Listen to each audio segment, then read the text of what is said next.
સાહેબ ક્રિકેટ એક એવો વિષય છે ને જેના ઉપર જે જાણે છે એના કરતાં નથી જાણતા એ જ લોકો વધારે ચર્ચા કરતા હોય છે. દરેક જણ જાણે ક્રિકેટ એસોસિએશનનો પ્રમુખ હોય ને એવી રીતે આમ ટેન્શન લઈને ફરે છે. અમારો દૂધવાળો સવારના પોરમાં સુશીલા સાથે ચર્ચા કરતો હતો, બેન આ બોર્ડવાળાને શું થયું છે, ધોનીને ઓપનિંગ? અરે ભાઈ તું તારા ઓપનિંગની ચિંતા કરને, તારે ને ક્રિકેટને શું લેવા દેવા? ના વટ તો પાડવો જ પડે ને. આ મારો ચોકીદાર, એનો પગાર માંડ 2500 રૂપિયાનો છે, પણ 15 જણા સાથે એણે વર્લ્ડ કપ કોણ જીતશે 5-5 હજારની ચેલેન્જ મારી છે. બોલો. ને હિત્યો તો જાણે ICC નો ચેરમેન હોય ને બસ એવી જ રીતે સ્ટેટમેન્ટો આપે છે.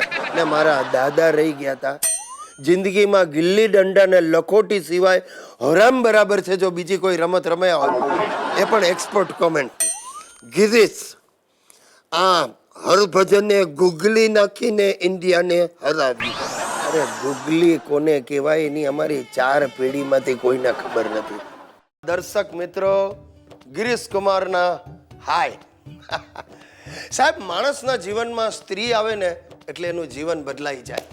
હા, અમારા લુખેશનો દાખલો લ્યો, બદલાઈ ગયો છે સાહેબ. જ્યારથી એણે લગ્નનો વિચાર રમતો મૂક્યો છે ને ત્યારથી સફેદ કપડાની હોળી કરી નાખી. રંગબેરંગી કપડાઓ પહેરે છે, રસ્તાની લારી પરથી હલકા પ્રકારના પરફ્યુમો લઈને છાંટે છે, દિવસ આખો ગીતો ગાય છે સાહેબ.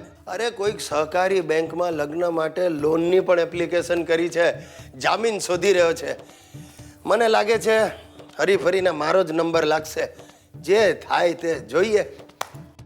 चांदी जैसा रंग है तेरा, सोने जैसे बाल, एक तू ही धनवान है गोरी, बाकी सब कंगाल.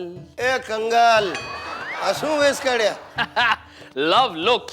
લવ લુક. ગિરિયા, આજકાલ હું 24 કલાક પંકજ ઉદાસની ગઝલો જ ગાય રાખું છું. એ ભાઈ તારી સ્પીડ ઘટાડ ને તો ક્યાંક પંકજ ઉદાસમાંથી અનુપ જલોટા થઈ જઈશ ને ભજન ગાવાના વારા આવશે. ऐसी लागी लगन मीरा हो गई मगन. ગિરીશ, આ કમાલ છે નહીં? શું મીરા મગન કેવી રીતે થઈ હશે? સાલા તું લમણા લેવાનું બંધ કર ને જો સાંભળ. હે લુકેશ, મેં છે ને 2-4 જગ્યાએ તારા માટે વાત ચલાવી છે. ના ના ભાઈ, 2-4 જગ્યાએ આપણાથી નહીં પહોંચાય. મારે તો એક જ કન્યા સાથે લગ્ન કરવા છે. એ ડોબા, 2-4 જગ્યાએ વાત ચલાવી છે, એમાંથી એકાદ જગ્યાએ તારું ગોઠવાઈ જશે. હાલા દુકાળિયા, તારે તો જે આવે એ ઝાપટવું જ છે. અરે ભાઈ, લાંબા ઉપવાસ પછી લીંબુ પાણી પણ અમૃત જેવું લાગે. હા, ને ફૂલન દેવી શ્રીદેવી જેવી લાગે. ભાઈ તું મૂક ને માથાકૂટ, જટ દેવીના દર્શન કરાવ. મારે ઉદ્યોગપતિ બનવું છે. ઉદ્યોગપતિ એટલે પતિ બનીને ઉદ્યોગ શરૂ કરવો છે. હવે આ ગાંડી ઘેલી વાતો બંધ કર ને સાંભળ. આપણે કન્યા જોવા જવાનું છે. તારે ત્યાં ખાનદાની મૂર્તિયા તરીકે વર્તવાનું. કેમ? કન્યા ખાનદાની છે?